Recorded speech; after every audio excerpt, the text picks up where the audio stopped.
Uh,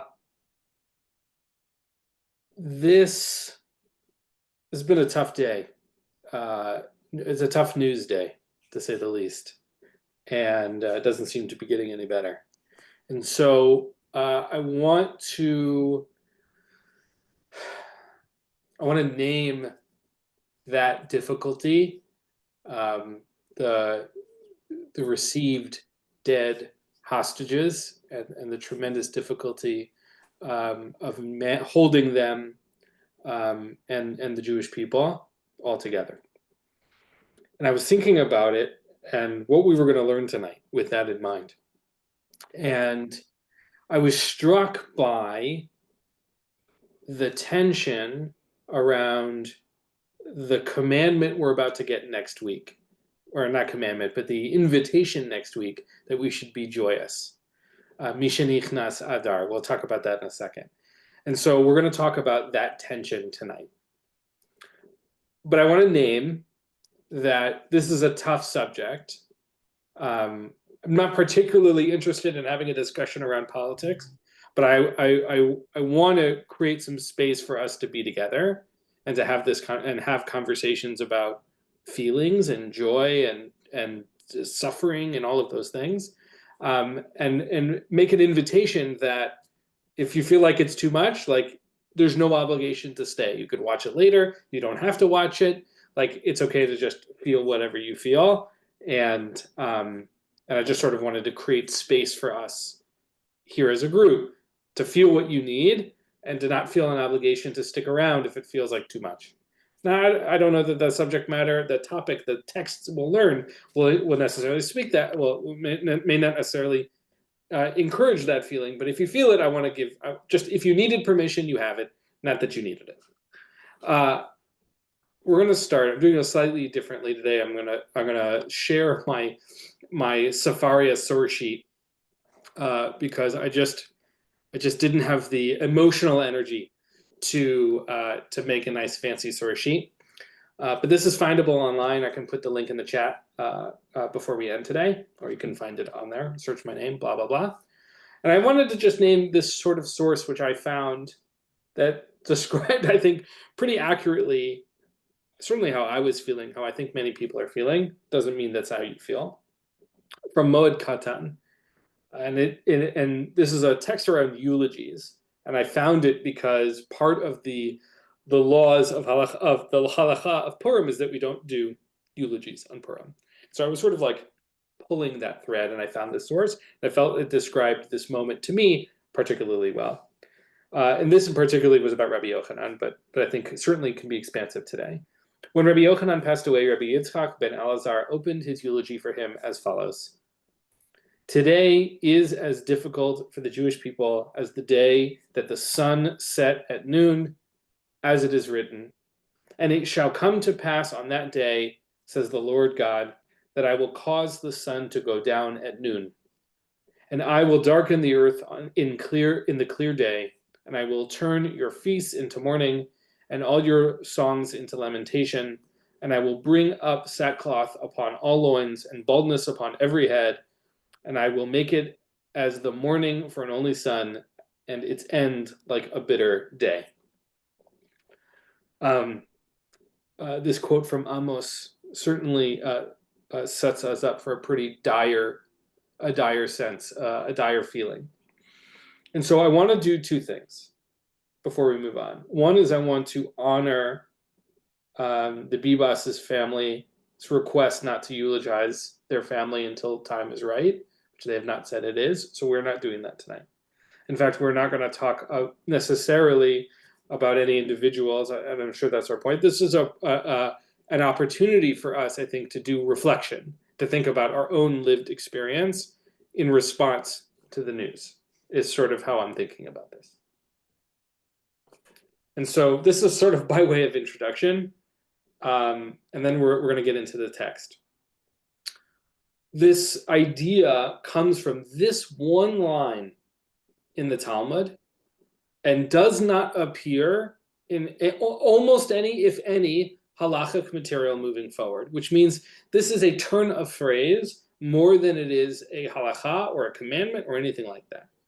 And there's a really interesting juxtaposition that happens. So it comes here in Masechet Ta'anit, which is a tractate all about fast days, or often days you're not allowed to fast.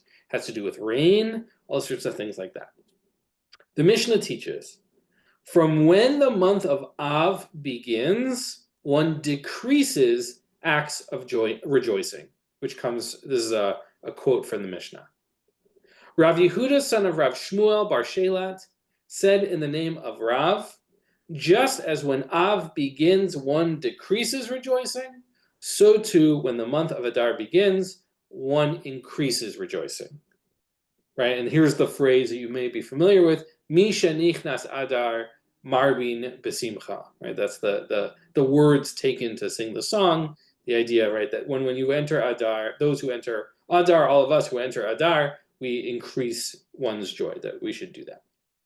And Rashi comes to tell us that whoever enters Adar, this, he's commenting on it, says these are referring to, this time period is referring to all of the miracles that happened to the Jewish people during Purim and Passover. Right? So it's like, why should we be joyous during this time period? Dafka because of Purim and Passover. But these two things are prompting us to feel joy. So before we go into all of the other sources that sort of try and manage and deal with all of this, are people familiar with this text? What do people think about this?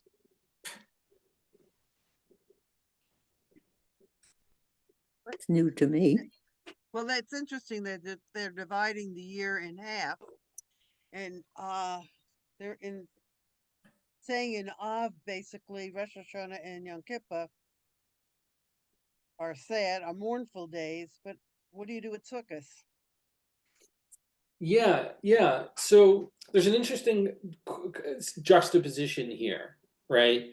Which is you have Av, and sort of in the summer, the beginning of really the journey towards Yom Kippur, Rosh Hashanah, Yom Kippur, and Sukkot. Sukkot certainly being a joyous holiday. Dafka, it says so in the Torah. And you have the sort of counterpoint, which is Adar. It doesn't quite split the year in half in terms of the math, but certainly thematically it splits the year, where we have these set of holidays in the spring, end of winter, spring, that have a very different response. So the question one might ask is, well, how long does this joyous time period last? Right. So if we're talking Tisha B'Av, the month of Av, this sort of mourning mourning time period, like, does that last all the way through Sukkot, Sheila, like you asked, or maybe just during the month of Av or something like that? And Jackie, you said this is new for you. You may have heard the song. It goes like this. You'll forgive my singing. Misha, Misha, Misha, Misha, Misha, nichnas Adar. That song, I'm just saying the first line, is from this verse. And if you haven't heard it, then it's exciting that you get to learn something new today, which is great. So I think the question for us in this moment is this moment that Rav Yehuda is describing is next week. Next week is the beginning of the month of Adar.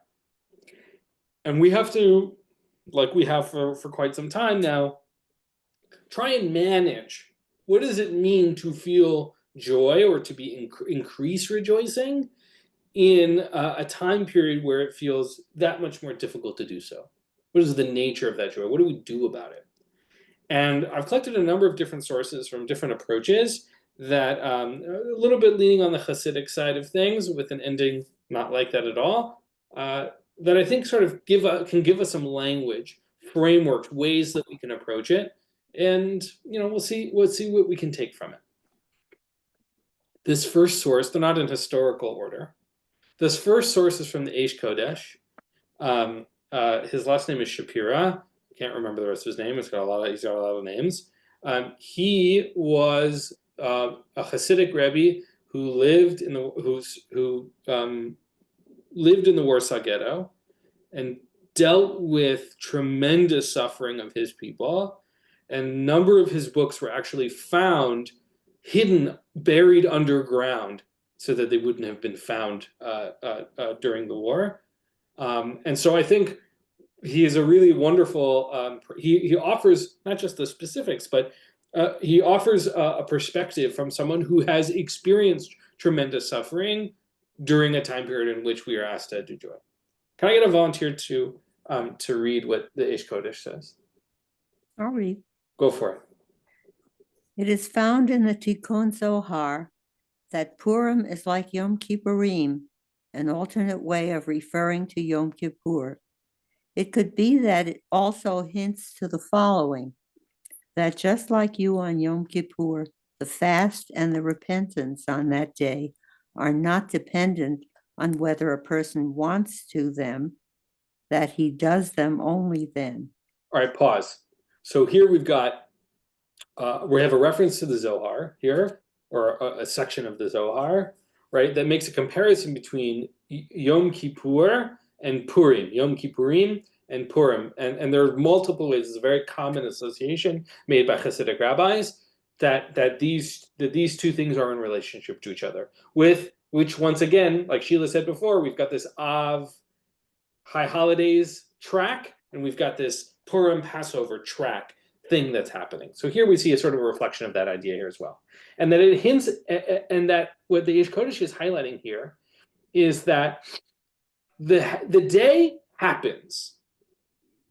The day is happening objectively, regardless of whether or not you're showing up or you want to show up.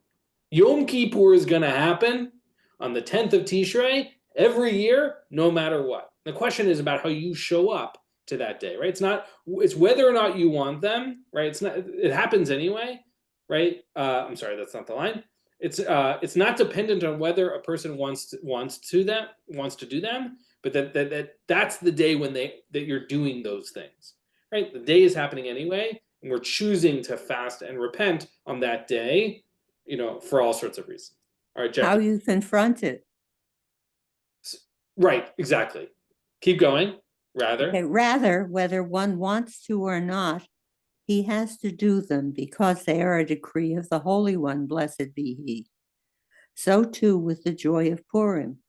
It is not only if a person is joyful on his own, or at the very least is able to bring himself to joy, that he must rejoice. Rather, even if he is low and his heart is broken, his mind and all of his spirits trampled, it is a statute that he must, at the very least, bring a spark of happiness to his heart. Great, thanks, Jackie. So here he's making the analogy, right? We have this comparison between Purim and Yom Kippur that's common, and he applies this lesson to just as Yom Kippur is objective on the calendar, and that is the day we have decreed for repentance. You have to show up on that day. So too is the true with Purim, with joy. And here he uses the language of spark, a nitzots right here. Excuse me, the bubbles in my drink. Right, that at least, even if you're feeling all of these other things, a spark of happiness should be there in your heart. What do people think of what the Eish Kodesh is saying here? It's hard to do. Yeah, it is hard to do. Yeah. You have to kind of force yourself to do it. So is that truly happiness? Yeah. Well, There's really two. Go through the motions, but it may not. You make really The two. spirit may not be there. 100%. You made two really interesting observations. One is that use the language of like forcing yourself to feel something, right? Or even, let's say, choosing, right? Which is an interesting relationship to feelings in the first place. And second thing you said, which was interesting, was is that real joy? If I am basically forcing myself to feel something, or some version thereof, is that real? Is it sufficient, perhaps, enough to fulfill this, again, obligation, which comes from this one line in Talmud? I'm not sure that it really is, But those are Why really do we have interesting to? questions. Yeah, Sheila. Why do we have to think of it as just fulfilling it? I mean, but they tell us that way. In psychology, I mean, they tell you you can be sad, but just try to, listen to music, listen to nature, listen to um, pleasant things, and that might bring you out of your despair. And it's not because well, of course, everything's a mitzvah. I mean, I think Judaism turns all these good things into mitzvahs, and um, and it's true. If you try to get out of it, it's not easy, but it's otherwise you just sink into real despair and depression.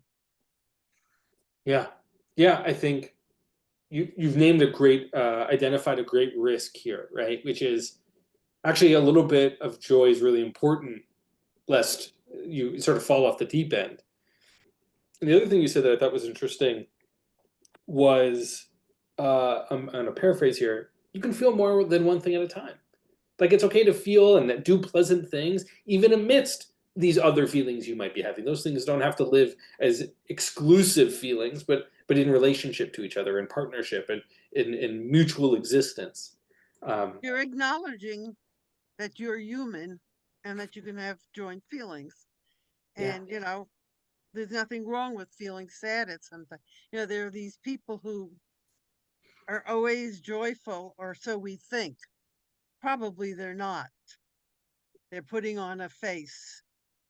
They say there are some people who, they commit suicide and you wonder why, because they always seem so cheerful. Because they put on a face, and then you can just at a certain point. I remember once listening to an interview with Beverly Sills where she was asked, is she a happy person? And she said, no, I'm not always a happy person, but I try to be a cheerful person. Oh, yeah. yeah. I didn't for this conversation, but there are lots of different words we use both in English and in Hebrew for joy and happiness. And for example, we have simcha and sason. We have all sorts of different words. They don't all mean the same thing, right? Cheerful and happy don't necessarily mean the same thing. Cheerful is an expression. Oh, we say put on Happy a is a happy feel. face, I right? mean, that when you think about when someone is cheerful, they generally will be smiling, and their eyes will be lit up. You can be happy and not, Yeah, not be smiley all day. People don't like people who smile all day. I mean, look, I haven't really thought about the parsing of all the different words that are possible here, but certainly what the Eish Kodesh is inviting us is that the measure doesn't have to be large, right? It's a nitzotz. It's like it's a spark. It doesn't have to be a lot. Whatever it is, even if it's just external, a spark might actually just be enough. Let's read the next one here. You'll forgive me. I'm a bit on a Rabbi Nachman tear. This is Likutei Eitzot.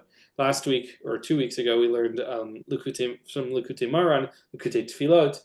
Here also is Likutei Eitzot from Rabbi Nachman, and you might be familiar with the phrase, and if not, that's okay. Mitzvah gedola lihiot b'simcha tamid.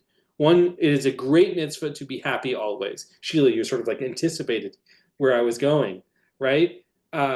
Which is a very common thing in Breslov Hasidus, and I think it inherently has the challenge that we don't always feel one thing all the time, and so I don't think we should understand it that we should always be happy, even though that's what it says, but that it is an intention to have at a a large amount of time. Sheila, are you able to read this or no?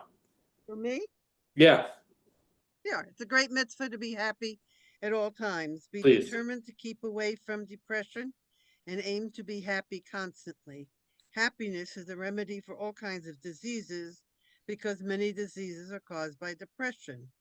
You must be resourceful in order to make yourself happy. Often you must do something a little bit crazy in order to make yourself happy. Try hard to turn your depression and worry into joy.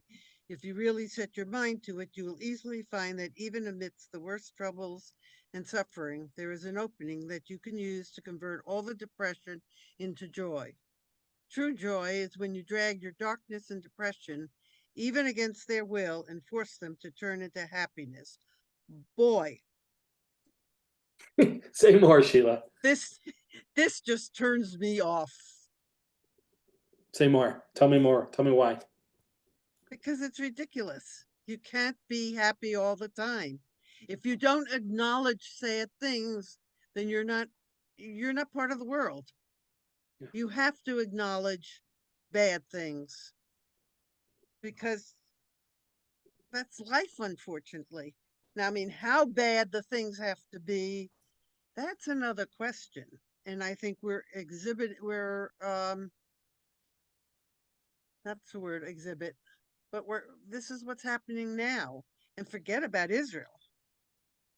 I mean, in other words, it's very depressing to think about Israel and to think about foreign affairs, but we also are having it. We used to say, at least you're in America, there's some joy.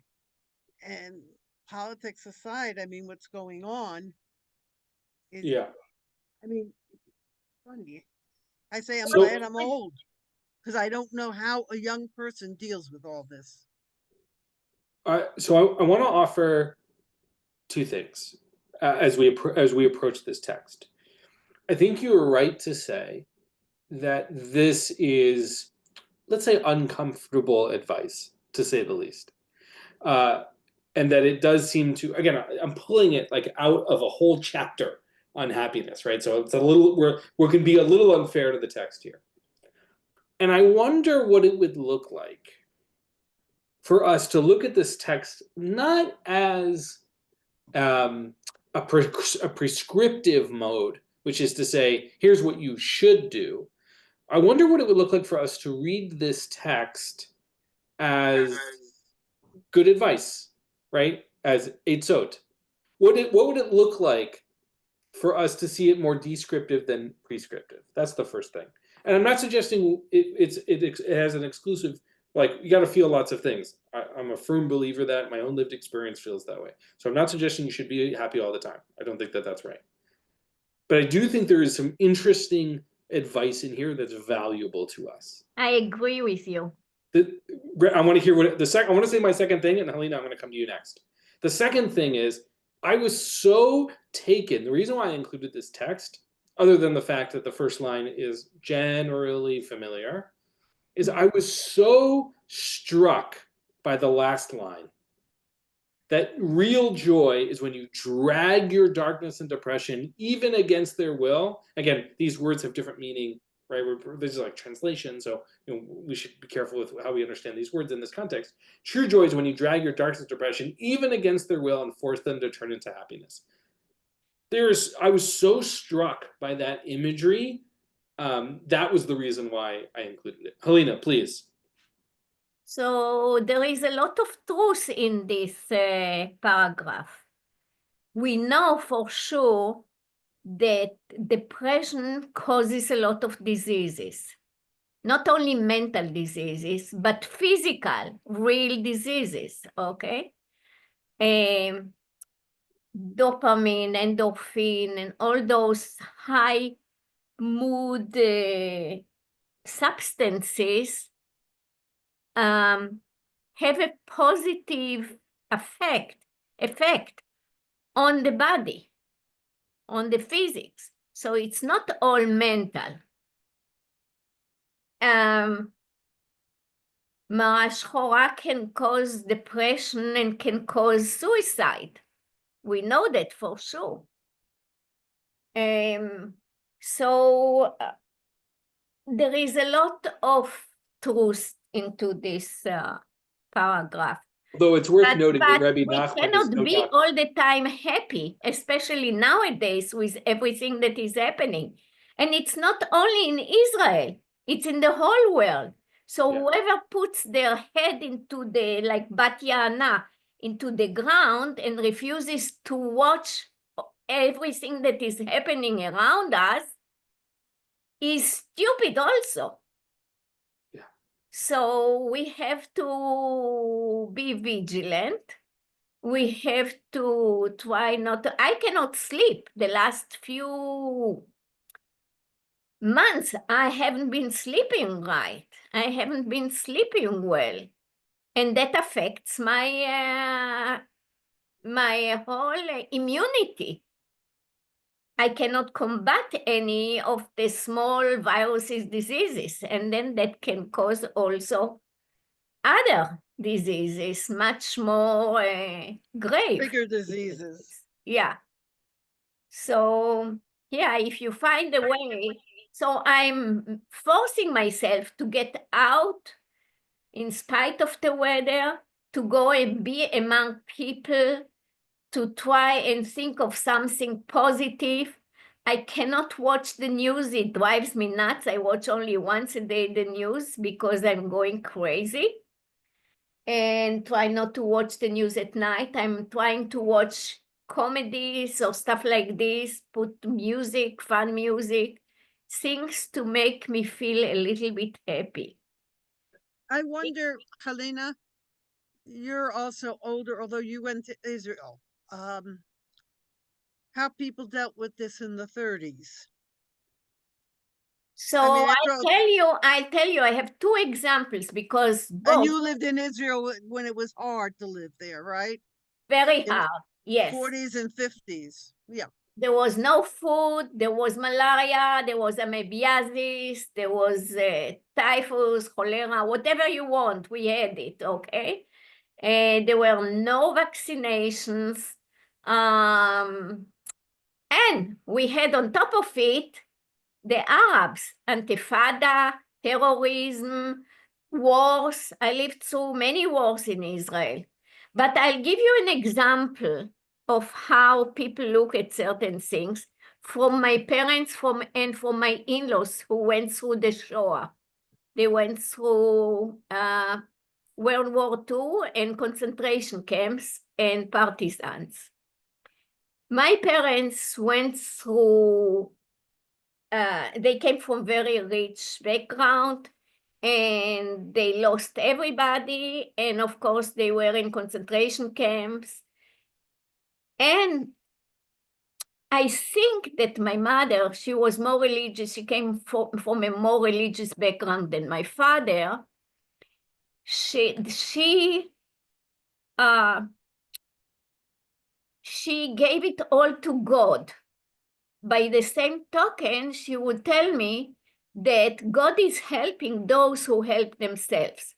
So it's not like she was sitting there and doing nothing and waiting for God to come and help her, okay? And also, she said that there are good people and bad people. A German officer saved her life, and a Jewish capo beat her up. So she put it into perspective that she didn't hate even the Germans, even in spite of everything that happened. And in a way, they helped her to survive and live longer till 150 because of that outlook on life. Okay. By the other side, and she remained religious. She remained believing in God. The other side, my in-laws, they lost a child, an 8-year-old, during the Holocaust. She was killed in their arms. They decided that there is no God, and they became totally atheist. And they had bitterness all their life.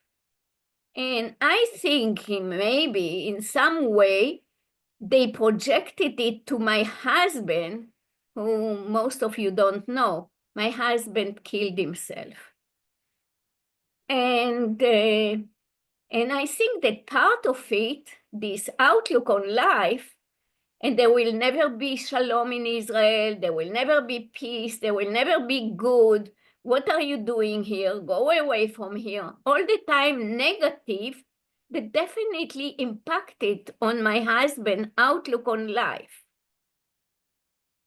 You know what I mean? Yep. Thank you so much for sharing that, Helena.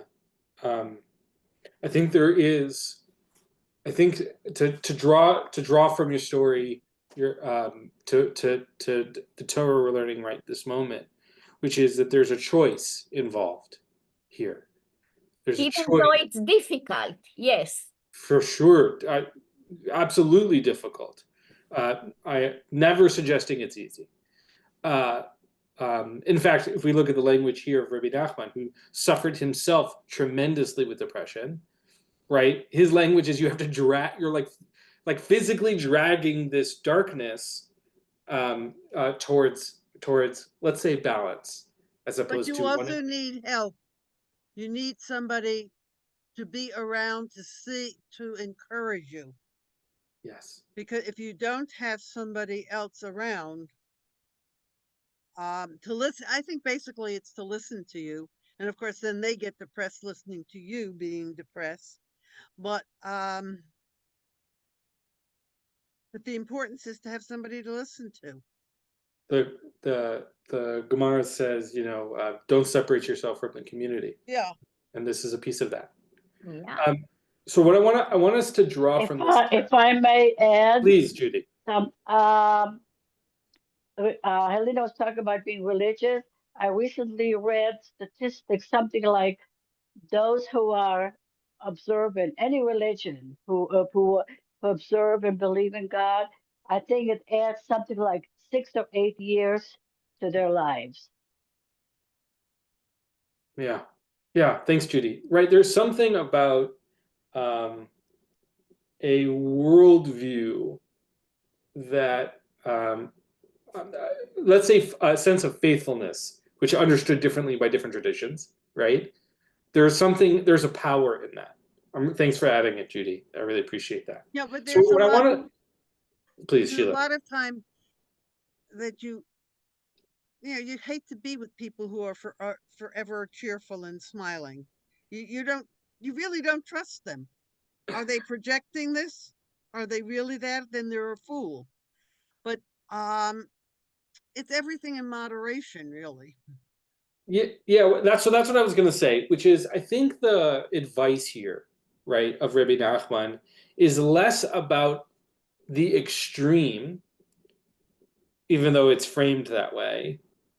I think it's about not letting it pull you, letting yourself be pulled to the darkness. Darkness, absolutely. Right? And always being in the effort of pulling yourself back into the light. Again, broadly defined terms here. And that even if what you find, right, I didn't bring it here because it wasn't part of our discussion in terms of the content I had in mind, but in Hilchot Deot, in the foundations of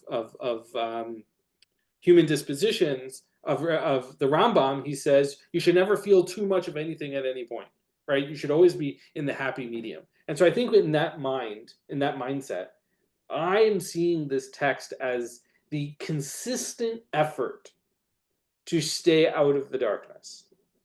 I definitely find that is a plus.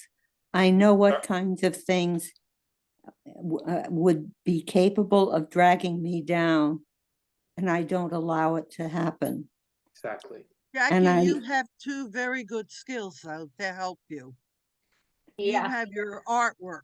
Yeah. You take a pencil, you start drawing, and you sort of art and music. Art and your music. I'm able to find places. Yes. I find corners of life that remain beautiful. Yeah. That remain wonderful, and that keeps me balanced. Yeah. Absolutely. And as I think what Rabbi Nachman here says is, which is we have to be resourceful in order to make ourselves happy. It doesn't just happen, right? In fact, he says you might have to do something a little crazy.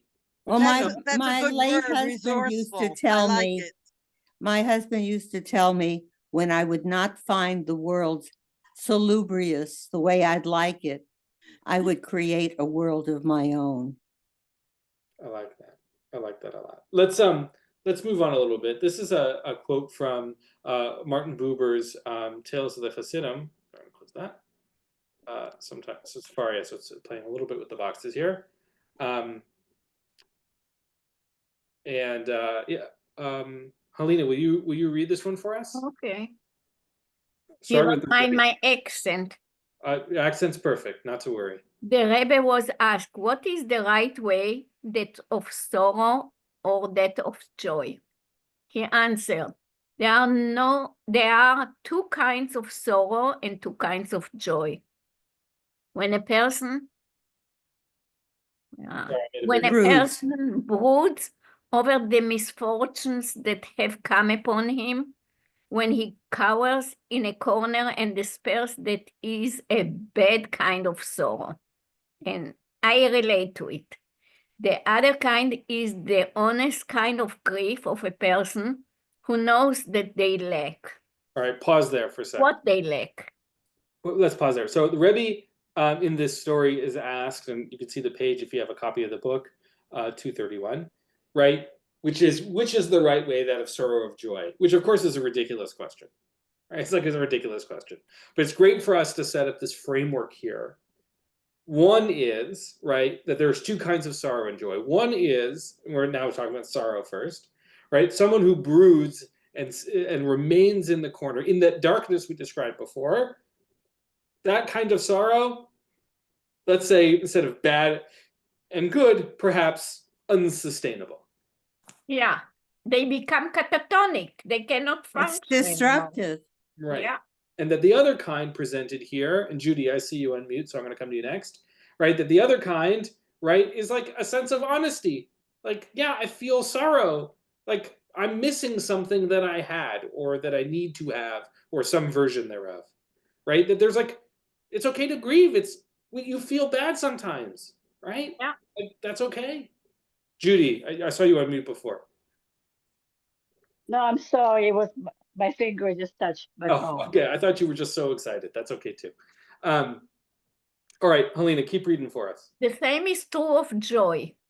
One who is devoid of inner substance and in the midst of empty pleasures does not feel it, nor tries to fill their lack, is a fool or a drunkard. They drink so much, they think the young generation, they go drinking or do marijuana, all kind of stupid things, and that they don't even know where they are, what they are doing, and they think it's fun. To me, that's totally stupid. Well, some Waste people of are time, masking. waste of time. Wait, let's stick with the text for the time being. Yeah. Keep going. But one who is But one who is truly joyful is like a person whose house has burned down, who feels their need deep in their soul and begins to build anew. Over every stone that is laid, their heart rejoices. And that's what happened after the Holocaust, the people who came to Israel. They started to rebuild from nothing. They had nothing. Yeah. By contrast to the Palestinian who sat there and waited for everybody. No politics, I'm sorry. It's okay. It's okay. This is heavy It's stuff. a hard day for me. It's a hard day, right? Period. It's all good. Which is to say, right, we have this framework of sorrow and joy that you have one that is overwhelming and unsustainable, and one that is real and felt, and here he uses the language honest, right?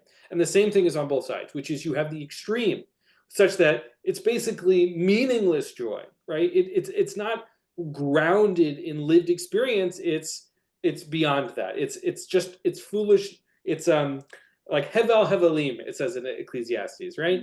And Kohelet, right? Ad lo yada. Ad lo yada. Right. We don't know what happened. Right. It's vapor. It's not substantial. And that the other kind of joy, the real joy, the comparison to the honest grief, is the one who recognizes, right, who's perhaps grieving over that burned down house, but recognizes that there is still a world that needs rebuilding, Now, I want to offer the following caveat, right? And Helena, you know, it's a hard day. I'm not suggesting by any means that anyone should feel anything other than what they feel. I'm not suggesting everybody should go and, like, you know, crack open a beer at the end of this day and, like, feel joy, dafka, right? But why I brought this, why I brought all of these texts, including my own, just trying to navigate my own feelings, was that there are these frameworks here that exist in this context where we're being asked to feel joy, right? This is a series on Purim. We're not just processing stuff in the news, right? That we are going to be asked next week to feel joy, and we got to find a way to manage that in some way, to navigate that in some way. And I think part of what we can be offered here in this story is that there are different kinds of sorrow and different kinds of joy, and not all of them are equal, right? And that we need to find ways to manage it, to hold it, to do it not alone, but in community, right? I want to end our learning with the following, which is very different. It's not so feelings oriented, but it perhaps might be an interesting and valuable reminder of what Purim is about. Hey, that's the question we're asking in so many ways. This series is about Purim. So we begin with this state of Misha Nichnas Adar, Marbin Besimcha. As we enter Adar, we increase our joy, trying to figure out how to manage it. And we're going to end up on the day trying to figure out how to celebrate Purim. And as we learned in the second session, right, alcohol is probably not the right fit. Right, that's what we learned in that week, right? It's like, actually, that's not quite the right answer. And I think the Rambam here holds what we just discussed tonight and that in an interesting way, and I think is valuable for us as we manage Purim and this moment. It is preferable for a person to be more liberal with their donations to the poor than to be lavish in their preparation of the Purim feast or in sending portions to their friends. For there is no greater and more splendid happiness than to gladden the hearts of the poor, the orphans, the widows, and the converts. Here's a funny translation of converts. That may not be the right translation, but that's fine. One who brings happiness, not to say anything about converts, that's all good, but Gerim has many, people who dwell among us, let's say, including God. One who brings happiness to the hearts of those unfortunate individuals resembles the divine presence, which in Isaiah 57:15 describes as having the tendency to revive the spirit of the lowly and to revive those with broken hearts. Which is to say, what is the best choice that we can make to provide for the vulnerable, to support the needy, to strengthen community, bonds between each other? Not to provide joy for others. Joy for others. That in fact, focusing on making ourselves happy through the Purim Suda, the Purim feast, or Mishloach Manot, sending the gifts to friends, which is all good, should do those things. That Matanot Levunim, that providing for the vulnerable is the real depth of joy that we can provide in this holiday. And the source, right, is in relationship to broken hearts. And so Go ahead. Sheila, what were we going to say? They talk about getting joyful, ready for Purim and for Pesach. And it's like it really was written by a man. Yes. I mean, when you think about it, who's making the feast for Purim? And you're making it just before you're trying to get rid of all your food before Pesach. My husband always said there was a before Pesach and after Pesach in this house. I remember him never saying a normal that. time. I'm already trying to get rid of my food, and it's not even Purim. Yeah. I know. I started already. The weather helps me. I'm cleaning the freezer. So look, I think it's really valuable to acknowledge the expectations along gender lines, not just in terms of Pesach, and I have a project in which that's a question we're working on and talking about as well. So I'm so glad you brought it up. And here also, right? Not just even in this text, but the fact that I have predominantly male voices on this source sheet, right? A lack of mine, I'm naming. So it's good. I'm glad you mentioned it, Sheila. Well, if you have, who would you have? You would have only current rabbis, female rabbis, who would respond to this. But we can have that conversation later. That's not necessarily apropos to our subject today, but a valuable and worthwhile conversation to have. And if you stick around at the end, maybe I'll speak to that in a moment. But that here, it's certainly still valuable, right? Where I'm guessing the Rambam wasn't necessarily cooking the Purim dinner, right? It's easy for him to say, Yep. it's not more important. So it's Sheila, your point is well made. No, I give him a pass. He was really involved in too many things. That's Some fair of enough. the other rabbis, I don't give them a pass. They're, Fair enough. But your point well made. But I think for us, certainly in this moment, when we ask ourselves, how can I spend my time doing this when I feel so terrible, when I'm feeling such suffering? I think the Rambam is offering us that doesn't have to be our focus. That there are other mitzvot in Purim, built in, that can provide joy that's not, if we go back to this Martin Buber Tales of Hasidim story here, right? Full of empty pleasures. That's just food and drink. Not that those things are necessarily empty pleasures, right? All in moderation. Which is to say, I think that this is a dark moment for the Jewish people, not just today, but just in general. And there are things we can do to make it better. As some of you might recall, I lived in Pittsburgh for 5 years. I lived in Squirrel Hill, and Mr. Rogers, Fred Rogers, was from that neighborhood, right? That was Mr. Rogers' neighborhood. And he often encouraged people to always be looking. Was it particularly advice for a child, right? To go look for the helpers, right? The Rambam here is reminding us that that's us in whatever capacity that looks like. And so in this dark moment, there are still things that we can do that aren't just about us, but about community, that aren't just about letting the darkness seep in, but creating balance, that aren't just being by ourselves, but together as people and as community. And so I want to invite us, not because it's the answer, but because it's an answer to the question, what does it mean to marbin simcha, to increase joy in this season? I think this is an answer that might speak to us in this moment. And so I sort of leave you with that takeaway, and we can invite anyone who wants to share, just to, I don't know, talk about what you think we've if there's anything you want to add to our conversation here. Yeah, I know for me, what helped me with my sorrow when I lost my husband so suddenly and so tragically, I went back to work to help people. That helped me tremendously. The psychiatrists, the antidepressants, that didn't do anything.